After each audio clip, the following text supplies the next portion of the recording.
Welcome to Meliora's channel, your go-to place for C# and data analysis tutorials, products hands-on demos, and insider secrets to keep you at the cutting edge of innovation. Our goal is to break down complex tech topics to a level that you will easily understand to supercharge your skills. Without further ado, let's jump right in. Welcome to this introductory lecture to SQL, which stands for Structured Query Language. SQL is a language that's used to interact with databases. A database is a collection of data which is usually structured and current. Now, SQL is primarily used in DBMSs, which are database management systems. These are softwares that facilitate, create, read, update, and delete functions for the database, as well as security for the data within the database. So there are a number of different SQL relational database management systems, such as MySQL, which is what we are going to be using in this series of lectures to teach SQL. There's PostgreSQL, Microsoft SQL Server, Oracle, and we also have Access, which is going to be a very quick bonus lecture at the end. So let's go through these steps. You will need to install MySQL. I have the link here, which is available in the description. So when you click this link, it's going to take you to the page that I've put below. The current one, I believe, is 8.0.41. When I did this, I installed the 4.0. So you just want to go ahead and click on the MSI installer. It's a bit hefty, so depending on your internet, you can download the smaller one instead, but this is the one I downloaded. So let's quickly go over the installation steps. So when you download that, you go ahead, you open and run it, and then you now select the products. So the SQL server will select the MySQL server 8. Applications, we're going to get the workbench and then the SQL shell. So these three things should be selected in products to be installed. And we can go ahead and click next. And this is just going to show the installation of the three of them. When that's done, click next. And we're just going to leave all of these on the defaults and then click next. And then accounts and roles. So you just want to create a password for the SQL server, and I want you to make sure this password, you keep it safe, put it down somewhere, because this is what you're going to be using to access your DBMS MySQL. Okay. And then we now have just this. So I untick this, but you can go ahead and take it. I don't use this for any sort of development. I just use it mostly for teaching SQL, so I don't need it active when I start my system, but you can go ahead and tick that so that every single time you start your system, the MySQL server is started automatically. And then you're just going to leave this as standard, and then when you've ticked this and done all that, click next.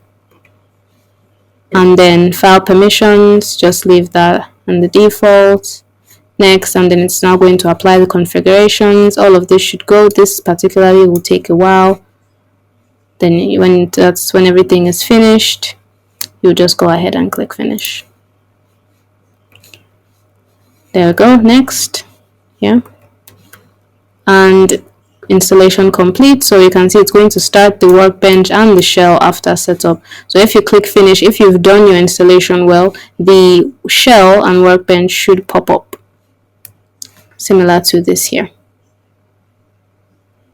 Okay, so if we've done that well, then we should now have the MySQL workbench, which is the graphic user interface for the MySQL server. So just to keep it simple, you can create more, you can create more connections here, but we're just going to go with the one that's already here. Going to click on it, and it's then going to prompt us to enter the password for the service, and this was the password we created upon installation. So I'm just going to put that in. Okay, and it's going to bring you into the main interface of the MySQL workbench. So here we have administration. with various things to monitor. We're going to go to schemas, and this is the one for the system. So we are going to go ahead and create the database that we are going to be using for these series of lectures. So here you can see query 1. So to create a new SQL tab for executing queries, just click on this icon here and you can see it will create that. But we already have one here. So we're just going to go ahead and create our database. So going to be very simple. We're just going to write create database and we're going to call it Meliora DB. And we put a semicolon to end our SQL statement, and we are just going to click this here, which is execute. Okay.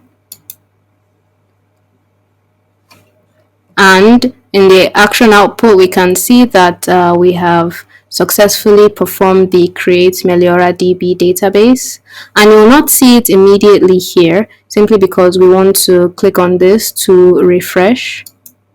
Once we do that, we now notice we have Meliora DB created. Okay, well done. Now we're going to learn how to create our tables and also the various types of SQL statements.